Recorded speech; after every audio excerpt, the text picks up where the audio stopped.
ഓം ശാന്തി. 22/1/2025 പ്രഭാത മുരളി.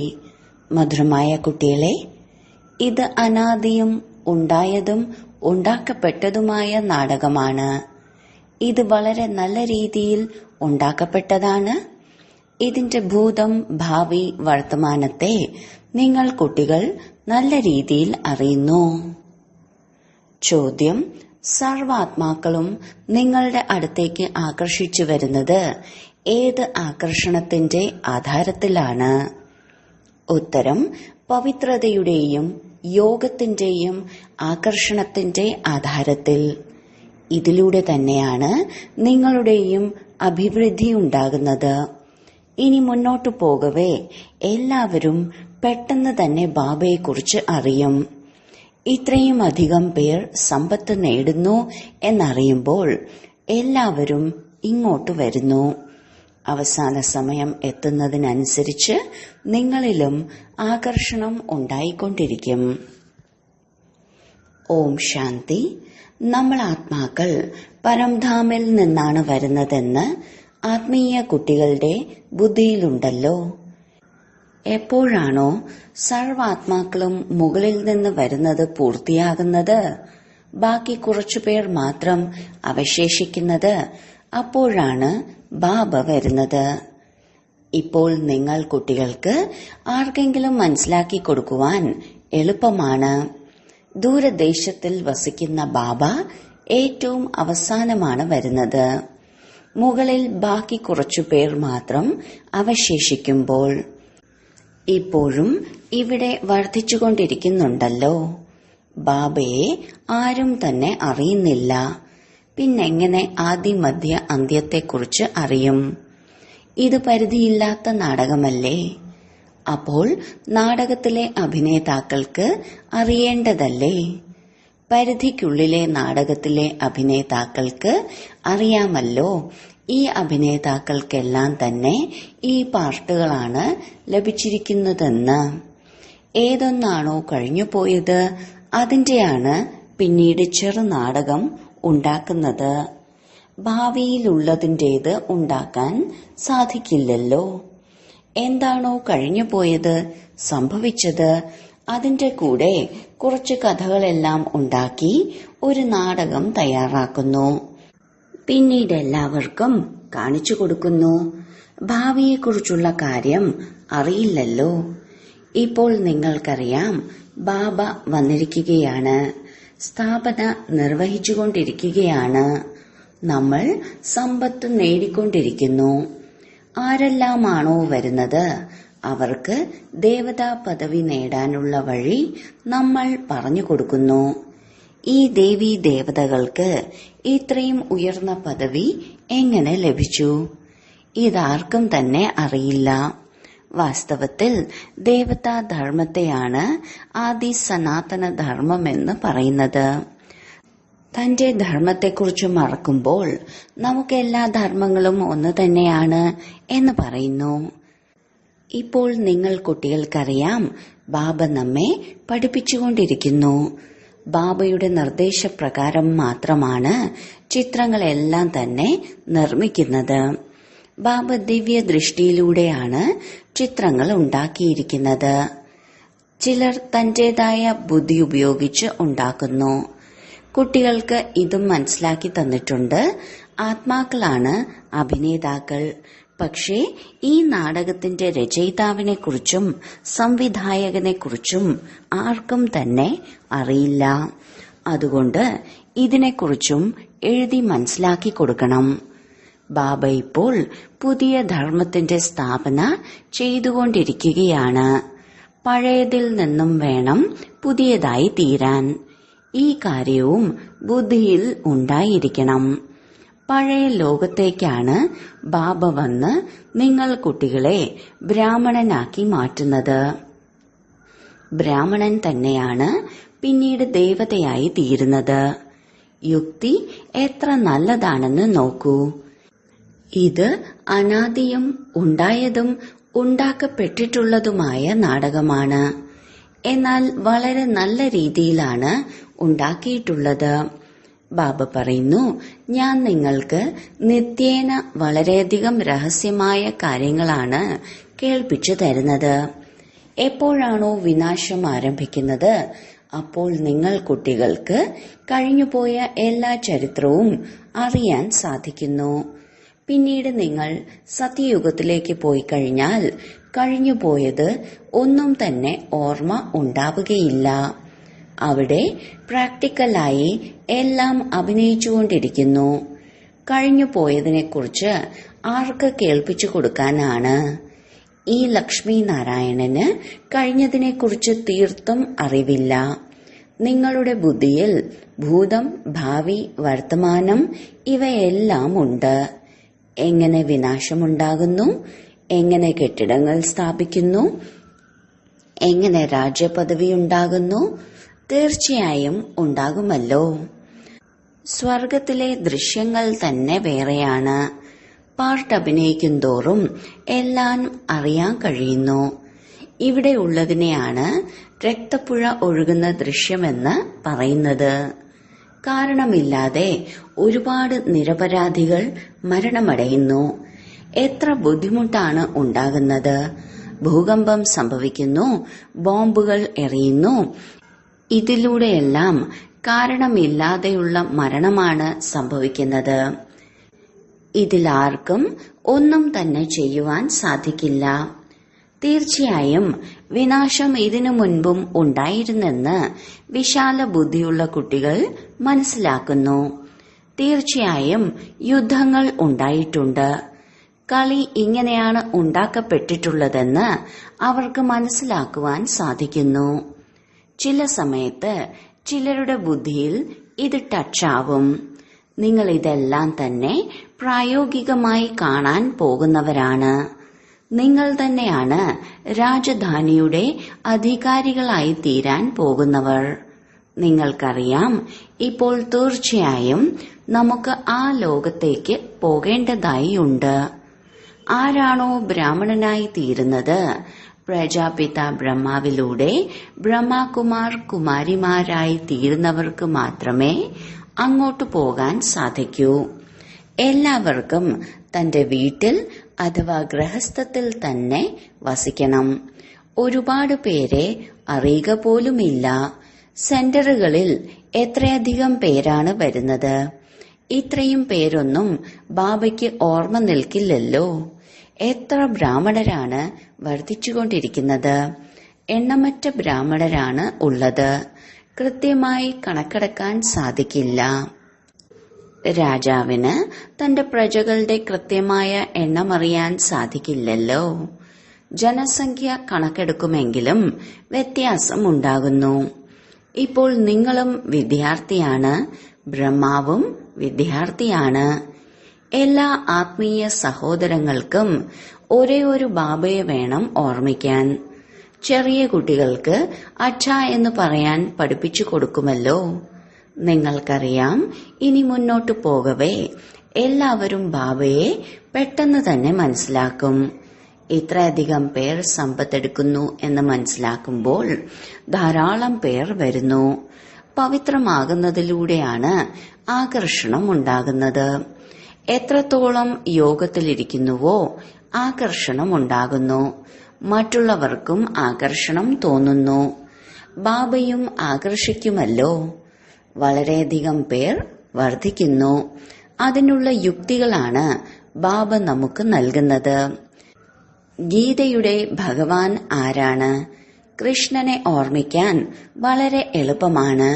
കൃഷ്ണന്റേത് സാകാര രൂപമല്ലേ? നിരാകാരനായ അച്ഛനാണ് പറയുന്നത്, എന്നെ മാത്രം ഓർമ്മിക്കൂ. എല്ലാത്തിന്റെയും ആധാരവും ഇതിൽ തന്നെയാണ്. അതുകൊണ്ടാണ് ബാബ പറയുന്നത്, ഈ ഒരു കാര്യത്തിൽ എല്ലാവരെ കൊണ്ടും എഴുതിക്കണം. വലിയ വലിയ ലിസ്റ്റ് ഉണ്ടാക്കുകയാണെങ്കിൽ എല്ലാവർക്കും അറിയാൻ സാധിക്കും. നിങ്ങൾ ബ്രാഹ്മണർ എപ്പോഴാണോ പക്കാ നിശ്ചയബുദ്ധികളാകുന്നത്, അപ്പോൾ വൃക്ഷം വൃദ്ധി പ്രാപിക്കുന്നു. മായയുടെ കൊടുങ്കാറ്റ് അന്തിമം വരേക്കും ഉണ്ടായിരിക്കും. വിജയം പ്രാപിക്കുകയാണെങ്കിൽ പിന്നെ പുരുഷാർത്ഥം ഉണ്ടാവുകയില്ല. മായയും ഉണ്ടാവുകയില്ല. ഓർമ്മയിൽ തന്നെയാണ് വളരെയധികം പേരും തോറ്റുപോകുന്നത്. എത്രത്തോളം നിങ്ങൾ യോഗത്തിൽ ഉറച്ചിരിക്കുന്നുവോ അത്രത്തോളം നിങ്ങൾ തോൽക്കുകയില്ല. രാജധാനിയുടെ സ്ഥാപനയാണ് നടന്നുകൊണ്ടിരിക്കുന്നത്. നമ്മുടെ രാജധാനി സ്ഥാപിച്ചു കഴിഞ്ഞാൽ വജ്രവൈഡൂര്യങ്ങളും അതിന്റെ ഖനികളും എവിടെ നിന്നാണ് ലഭിക്കുന്നത് എന്നുള്ള നിശ്ചയം കുട്ടികൾക്കുണ്ട്. ഇതെല്ലാം തന്നെ ഉണ്ടായിരുന്നു എന്നുള്ളത് സത്യം തന്നെയാണല്ലോ. ഇതിൽ സംശയിക്കേണ്ടതായ കാര്യമൊന്നുമില്ല. എന്താണോ സംഭവിക്കാൻ പോകുന്നത് അത് പ്രാക്ടിക്കലായി കാണും. തീർച്ചയായും സ്വർഗത്തിന്റെ സ്ഥാപന ഉണ്ടാവുക തന്നെ വേണം. ആരാണോ നല്ല രീതിയിൽ പഠിക്കുന്നത് അവർക്ക് നമ്മൾ ഭാവിയിലെ രാജകുമാരനായി തീരും എന്ന നിശ്ചയം ഉണ്ടാകുന്നു. വജ്രവൈഡൂര്യങ്ങളുടെ കൊട്ടാരം ഉണ്ടായിരിക്കും. ഈ നിശ്ചയം ഉണ്ടാകുന്നതും സേവാധാരികളായ കുട്ടികൾക്കായിരിക്കും. ആരാണോ കുറഞ്ഞ പദവി നേടുന്നത് അവർക്ക് ഇങ്ങനെയുള്ള ചിന്തകളൊന്നും തന്നെ ഉണ്ടായിരിക്കുകയില്ല. ഞങ്ങൾ കൊട്ടാരമുണ്ടാക്കും എന്ന ചിന്തകളൊന്നും തന്നെ ഉണ്ടാവില്ല. ആരാണോ ധാരാളം സേവനം ചെയ്യുന്നത് അവരാണ് കൊട്ടാരത്തിലേക്ക് പോവുക. അവിടെ ദാസദാസികളെ തയ്യാറായി തന്നെ ലഭിക്കുന്നു. സേവാധാരികളായ കുട്ടികൾക്ക് ഇങ്ങനെയുള്ള ചിന്തകൾ ഉണ്ടാകൂ. ആരെല്ലാമാണ് നല്ല രീതിയിൽ സേവനം ചെയ്യുന്നതെന്ന് കുട്ടികൾക്കും അറിയാം. പഠിക്കുന്നവരുടെ മുന്നിലാണ് എല്ലാവരും തലകുനിക്കുക. ബ്രഹ്മബാബയ്ക്ക് തീർച്ചയായും ചിന്തകൾ ഉണ്ടാകുമല്ലോ. വൃദ്ധനുമാണ്, അതേപോലെ തന്നെ കുട്ടികൾക്ക് സമാനവുമാണ്. അതുകൊണ്ടാണ് ഇവരുടെ ചില പെരുമാറ്റം കുട്ടികളെ പോലെ ആകുന്നത്. ശിവബാബയ്ക്ക് ഒരേ ഒരു കർത്തവ്യമാണ് കുട്ടികളെ പഠിപ്പിക്കുക. വിജയമാലയിലെ മുത്തായി തീർന്നാൽ മാത്രമേ ഉയർന്ന പദവി ലഭിക്കൂ. ഇതെല്ലാം മനസ്സിലാക്കേണ്ടതായ കാര്യങ്ങളാണ്. ബാബ പറയുന്നു, ഞാൻ എന്താണോ കേൾപ്പിക്കുന്നത് അതിനെക്കുറിച്ച് മനനം ചെയ്യൂ. ഇനി മുന്നോട്ടു പോകവേ നിങ്ങൾക്ക് സാക്ഷാത്കാരം ലഭിക്കും. സമീപത്തേക്ക് വരുന്തോറും ഓർമ്മയും വർദ്ധിക്കുന്നു. തന്റെ രാജധാനിയിൽ നിന്ന് മടങ്ങിവന്ന് 5000 വർഷങ്ങൾ കഴിഞ്ഞു. 84 ജന്മങ്ങളുടെ ചക്രം കറങ്ങി വന്നു. വാസ്കോഡ ഗാമയെക്കുറിച്ച് പറയാറുണ്ട്, അദ്ദേഹം ലോകം ചുറ്റി എന്ന്. നിങ്ങൾ ഈ വിശ്വത്തിൽ 84 ജന്മത്തിന്റെ ചക്രവും കറങ്ങി. വാസ്കോഡ ഗാമ ഒരാളാണ് വിശ്വം ഭ്രമണം ചെയ്തത്. ഇവിടെ നിങ്ങൾക്ക് 84 ജന്മത്തിന്റെ രഹസ്യം പറഞ്ഞു തരുന്നത് ഒരാൾ മാത്രമാണ്. അവനവന്റെ ഉള്ളിൽ നോക്കണം. തന്റെ ഉള്ളിൽ ദേഹാഭിമാനം ഇല്ലല്ലോ, സംശയിക്കുന്നില്ലല്ലോ, ഒരിടത്തും ദേഷ്യപ്പെടുന്നില്ലല്ലോ. നിങ്ങൾ യോഗബലത്തിലാണെങ്കിൽ, ശിവബാബയെ ഓർമ്മിച്ചുകൊണ്ടിരിക്കുകയാണെങ്കിൽ നിങ്ങളെ ആർക്കും തന്നെ പ്രഹരിക്കുവാൻ സാധിക്കില്ല. യോഗബലത്തിന്റെ കവചമുണ്ട്. ആർക്കും ഒന്നും തന്നെ ചെയ്യാൻ സാധിക്കില്ല. അഥവാ ആർക്കെങ്കിലും മായയുടെ മുറിവ് പറ്റുന്നുവെങ്കിൽ തീർച്ചയായും ദേഹാഭിമാനമാണ്. ദേഹി അഭിമാനികൾക്ക് ഒരിക്കലും മുറിവ് പറ്റില്ല. തെറ്റ് അവനവന്റേതാണ്. ദേഹി അഭിമാനികളെ ആർക്കും ഒന്നും ചെയ്യാൻ സാധിക്കില്ലെന്ന് വിവേകം പറയുന്നു. അതുകൊണ്ട് കഴിയുന്നതും പ്രയത്നിച്ച് ദേഹി അഭിമാനി ആയിത്തീരൂ. എല്ലാവർക്കും സന്ദേശം എത്തിക്കണം. ഭഗവാനുവാച മന്മന ഭവ. ഏതു ഭഗവാനാണ്? ഇതിനെക്കുറിച്ചും നിങ്ങൾ കുട്ടികൾ മനസ്സിലാക്കി കൊടുക്കണം. ഈ ഒരു കാര്യത്തിൽ തന്നെയാണ് നിങ്ങളുടെ വിജയം ഉണ്ടാകുന്നത്. മുഴുവൻ ലോകത്തിലുള്ള മനുഷ്യരുടെ ബുദ്ധിയിലും കൃഷ്ണ ഭഗവാനുവാച എന്നാണ്. നിങ്ങൾ മനസ്സിലാക്കി കൊടുത്താൽ കാര്യമൊക്കെ ശരി തന്നെയാണ് എന്നവർ പറയും. പക്ഷേ നിങ്ങളെപ്പോലെ എപ്പോഴാണോ അവരും മനസ്സിലാക്കുന്നത് അപ്പോൾ മാത്രമേ അവർ പറയൂ, ഇവിടെ മനസ്സിലാക്കി തരുന്നതെല്ലാം ശരിയാണ്. ഞാൻ ഏതുപോലെയാണോ ആ രീതിയിൽ തന്നെ എന്നെ മനസ്സിലാക്കാൻ ആർക്കും സാധിക്കില്ല എന്നൊന്നും കൃഷ്ണന് പറയാൻ കഴിയില്ലല്ലോ. കൃഷ്ണനെ എല്ലാവർക്കും അറിയാൻ സാധിക്കുന്നു. കൃഷ്ണന്റെ ശരീരത്തിൽ നിന്നും ഭഗവാന് പറയാനും സാധിക്കില്ല. കൃഷ്ണൻ സത്യയുഗത്തിലാണ് ഉണ്ടാകുന്നത്. അവിടെ എങ്ങനെ ഭഗവാന് വരാൻ സാധിക്കും? ഭഗവാൻ വരുന്നത് തന്നെ സംഗമയുഗത്തിലാണ്. അതുകൊണ്ട് നിങ്ങൾ എല്ലാവരിൽ നിന്നും എഴുതി വാങ്ങിക്കണം. ഒരു വലിയ പുസ്തകത്തിൽ എല്ലാവരുടെയും അഭിപ്രായങ്ങൾ എഴുതി വാങ്ങിക്കണം. എല്ലാവരും ഇത്രയൊക്കെ എഴുതിയിട്ടുണ്ട് എന്ന് കാണുമ്പോൾ മറ്റുള്ളവരും എഴുതുന്നു. പിന്നീട് നിങ്ങളുടെ പക്കൽ വളരെയധികം പേരുടെ അഭിപ്രായങ്ങൾ ഉണ്ടായിരിക്കും.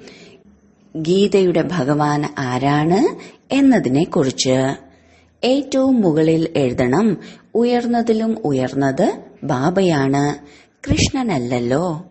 കൃഷ്ണന് ഒരിക്കലും എന്നെ മാത്രം ഓർമ്മിക്കൂ എന്ന് പറയാൻ സാധിക്കില്ല. ബ്രഹ്മാവിനേക്കാളും ഏറ്റവും ഉയർന്നത് ഭഗവാൻ ശിവൻ തന്നെയാണല്ലോ. എല്ലാവരുടെയും കഷ്ടപ്പാടുകൾ ഇല്ലാതാകുന്നതും ഈ മുഖ്യ കാര്യം അറിയുന്നതിലൂടെയാണ്. ബാബ ഒരിക്കലും ഇവിടെ തന്നെ വന്നിരിക്കുവാൻ പറയില്ല. സദ്ഗുരുവിനെ സ്വീകരിച്ചു എങ്കിൽ പിന്നീട് തന്റെ വീട്ടിൽ പോയിരിക്കൂ. ആരംഭത്തിൽ നിങ്ങളുടെ ഭക്തി ഉണ്ടായിരുന്നു. ശാസ്ത്രങ്ങളിലും ഭക്തിയുടെ കാര്യമുണ്ട്. എന്നാൽ എന്തിനെയാണ് ഭക്തി എന്ന് പറയുന്നത് ഇതാർക്കും തന്നെ അറിയില്ല.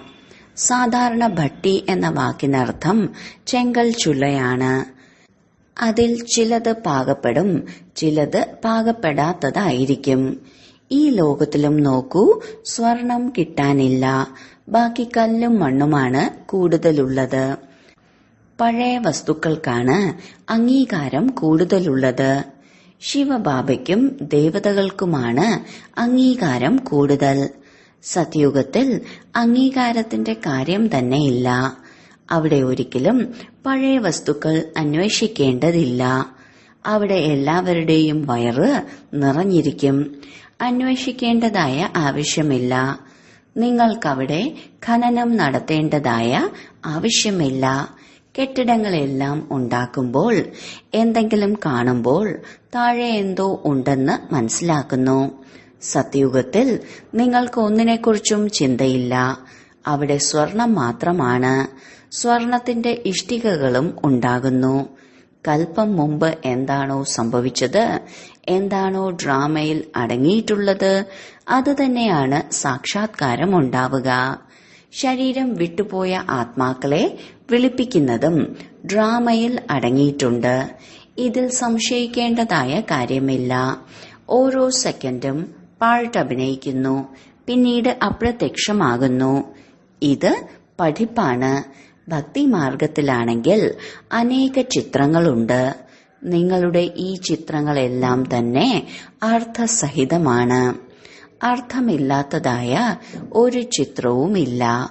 നിങ്ങൾ മറ്റുള്ളവർക്ക് മനസ്സിലാക്കി കൊടുക്കുന്നത് വരെ ആരും തന്നെ അറിയുന്നില്ല. മനസ്സിലാക്കി തരുന്ന ബാബ മാത്രമാണ് വളരെയധികം വിവേകശാലിയും നോളജ്ഫുള്ളുമായിരിക്കുന്നത്. ഇപ്പോൾ നിങ്ങൾക്ക് ഈശ്വരീയ മതമാണ് ലഭിച്ചിരിക്കുന്നത്. നിങ്ങൾ ഈശ്വരീയ കുലത്തിലെ അംഗങ്ങളാണ്. ഈശ്വരൻ വന്ന് തന്റെ കുലത്തെയാണ് സ്ഥാപിക്കുന്നത്. ഇപ്പോൾ നിങ്ങൾക്ക് രാജ്യപദവി ഒന്നുമില്ല. ആദ്യം രാജധാനി ഉണ്ടായിരുന്നു, ഇപ്പോഴില്ല. ദേവീ ദേവതകളുടെ ധർമ്മം തീർച്ചയായും ഉണ്ടായിരുന്നു. സൂര്യവംശി ചന്ദ്രവംശി രാജധാനി ഉണ്ടായിരുന്നു. ഗീതയിലൂടെ ബ്രാഹ്മണ കുലവും സൂര്യവംശി ചന്ദ്രവംശി കുലവുമാണ് സ്ഥാപിക്കപ്പെടുന്നത്. ബാക്കി ഒന്നും തന്നെ ഉണ്ടാകുന്നില്ല. നിങ്ങൾ കുട്ടികൾ സൃഷ്ടിയുടെ ആദിമധ്യ അന്ത്യത്തെക്കുറിച്ച് അറിഞ്ഞു കഴിഞ്ഞു. വലിയ പ്രളയമുണ്ടാകുമെന്ന് ആദ്യം മനസ്സിലാക്കിയിരുന്നു. അതിനു പിറകെ സാഗരത്തിൽ കൃഷ്ണൻ ആലിലയിൽ കിടന്നു വരുന്നതായി കാണിച്ചിട്ടുണ്ട്. ആദ്യ നമ്പറിൽ കൃഷ്ണൻ തന്നെയാണല്ലോ വരുന്നത്. ബാക്കി സാഗരത്തിൽ വരുന്നതിന്റെ കാര്യമൊന്നുമില്ല. ഇപ്പോൾ നിങ്ങൾ കുട്ടികൾക്ക് എല്ലാത്തിന്റെയും വിവേകം വന്നു കഴിഞ്ഞു. ആരാണോ ഈ ആത്മീയ പഠിപ്പ് വളരെ നല്ല രീതിയിൽ പഠിക്കുന്നത് അവർക്ക് മാത്രമേ സന്തോഷം ഉണ്ടാകൂ. നല്ല രീതിയിൽ പഠിക്കുന്നവർ പാസ് വിത്ത് ഓണറായി തീരുന്നു. അഥവാ ആരോടെങ്കിലും ഹൃദയത്തിന്റെ പ്രീതിയുണ്ടെങ്കിൽ പഠിക്കുന്ന സമയത്തും അവരെ ഓർമ്മ വന്നുകൊണ്ടിരിക്കും. ബുദ്ധി അവിടേക്ക് തന്നെ പോകുന്നു. അതുകൊണ്ടാണ് എപ്പോഴും പഠിപ്പ് ബ്രഹ്മചര്യത്തിലാണ് നടക്കുന്നത്. ഇവിടെ നിങ്ങൾക്ക് മനസ്സിലാക്കി തന്നിട്ടുണ്ട്, ഒരു ബാബയിലല്ലാതെ മറ്റാരിലേക്കും ബുദ്ധി പോകരുത്.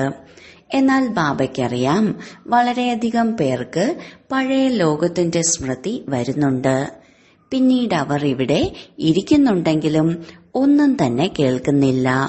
ഭക്തിമാർഗത്തിലും ഇതുപോലെയാണ്. സത്സംഗത്തിൽ ഇരിക്കുന്നുണ്ടെങ്കിലും ബുദ്ധി എവിടേക്കെങ്കിലുമൊക്കെ അലഞ്ഞുകൊണ്ടിരിക്കുന്നു. ഇവിടെ വളരെ വലിയ ശക്തമായ പരീക്ഷയാണ്. ചിലർ ഇവിടെ ഇരിക്കുന്നുണ്ടെങ്കിലും കേൾക്കുന്നേയില്ല. പല കുട്ടികൾക്കും കേൾക്കുമ്പോൾ സന്തോഷമുണ്ടാകുന്നു. ബാബയുടെ മുന്നിൽ സന്തോഷത്താൽ ഊഞ്ഞാലാടിക്കൊണ്ടിരിക്കുന്നു. ബുദ്ധി ബാബയുടെ പക്കലാണെങ്കിൽ അന്തിമ മനം ശ്രേഷ്ഠമായി തീരുന്നു. ഇതിനുവേണ്ടി വളരെ നല്ല രീതിയിൽ പുരുഷാർത്ഥം ചെയ്യണം. ഇവിടെയാണെങ്കിൽ നിങ്ങൾക്ക് അളവറ്റ ധനം ലഭിക്കുന്നു. ശരി, വളരെ കാലത്തെ വേർപാടിന് ശേഷം തിരിച്ചു കിട്ടിയ മധുരമധുരമായ കുട്ടികൾക്ക് മാതാപിതാവായ ബാബ്ദാദയുടെ സ്നേഹസ്മരണയും സുപ്രഭാതവും. ആത്മീയ അച്ഛന്റെ ആത്മീയ കുട്ടികൾക്ക് നമസ്കാരം. ധാരണയ്ക്കുള്ള മുഖ്യസാരം: 1. വിജയമാലയിലെ മുത്തായി തീരുന്നതിന് വേണ്ടി വളരെ നല്ല പുരുഷാർത്ഥം ചെയ്യണം. വളരെയധികം മധുരമായി തീരണം. ശ്രീമതമനുസരിച്ച് മുന്നേറണം. 2. യോഗം തന്നെയാണ് സുരക്ഷാ കവചം. അതുകൊണ്ട് യോഗബലം ശേഖരിക്കണം. ദേഹി അഭിമാനിയാകുന്നതിനുള്ള പരിശ്രമം ചെയ്യണം. വരദാനം: വിശേഷം എന്ന വാക്കിന്റെ സ്മൃതിയിലൂടെ സമ്പൂർണതയുടെ ലക്ഷ്യം പ്രാപ്തമാക്കുന്ന സ്വപരിവർത്തകരായി ഭവിക്കട്ടെ. സദാ ഈ സ്മൃതിയിൽ തന്നെ ഇരിക്കൂ. അതായത് ഞാൻ വിശേഷപ്പെട്ട ആത്മാവാണ്, വിശേഷ കാര്യത്തിന് നിമിത്തമാണ്, വിശേഷത കാണിക്കുന്നവനുമാണ്. ഈ വിശേഷമെന്ന വാക്ക് വിശേഷമായി ഓർമ്മയിൽ വയ്ക്കൂ. സംസാരിക്കുന്നതും വിശേഷപ്പെട്ടത്, കാണുന്നതും വിശേഷപ്പെട്ടത്, ചെയ്യുന്നതും വിശേഷപ്പെട്ടത്, ചിന്തിക്കുന്നതും വിശേഷപ്പെട്ടത്. ഓരോ കാര്യത്തിലും ഈ വിശേഷ ശബ്ദം കൊണ്ടുവരുന്നതിലൂടെ സഹജമായി സ്വപരിവർത്തകരും വിശ്വപരിവർത്തകരുമായി മാറും. മാത്രമല്ല, സമ്പൂർണതയെ പ്രാപ്തമാക്കാനുള്ള ഏത് ലക്ഷ്യമാണോ ആ ലക്ഷ്യവും സഹജമായി പ്രാപ്തമാക്കാൻ സാധിക്കും. സ്ലോഗൻ: വിഘ്നങ്ങളെ കണ്ട് പരിഭ്രമിക്കുന്നതിനു പകരം പരീക്ഷയാണെന്ന് മനസ്സിലാക്കി അവയെ മറികടക്കൂ. ശക്തിശാലി മനസ്സിലൂടെ സകാശ് കൊടുക്കുന്നതിന്റെ സേവനം ചെയ്യൂ. ഇപ്പോൾ മനസ്സിന്റെ ക്വാളിറ്റി വർദ്ധിപ്പിക്കൂ. എങ്കിൽ ക്വാളിറ്റിയുള്ള ആത്മാക്കൾ സമീപത്ത് വരും. ഇതിൽ ഡബിൾ സേവനമുണ്ട്, സ്വയത്തിന്റെയും മറ്റുള്ളവരുടെയും. സ്വയത്തിനു വേണ്ടി വേറെ പ്രയത്നം ചെയ്യേണ്ടതില്ല. പ്രാലബ്ധം ലഭിക്കുന്നുണ്ട്. അങ്ങനെയുള്ള സ്ഥിതിയുടെ അനുഭവമുണ്ടാകും. ഈ സമയത്തെ ശ്രേഷ്ഠ പ്രാലബ്ധമാണ് സദാ സ്വയം സർവപ്രാപ്തികളാലും സമ്പന്നരായിരിക്കുക, മറ്റുള്ളവരെയും സമ്പന്നരാക്കി മാറ്റുക. ഓം ശാന്തി.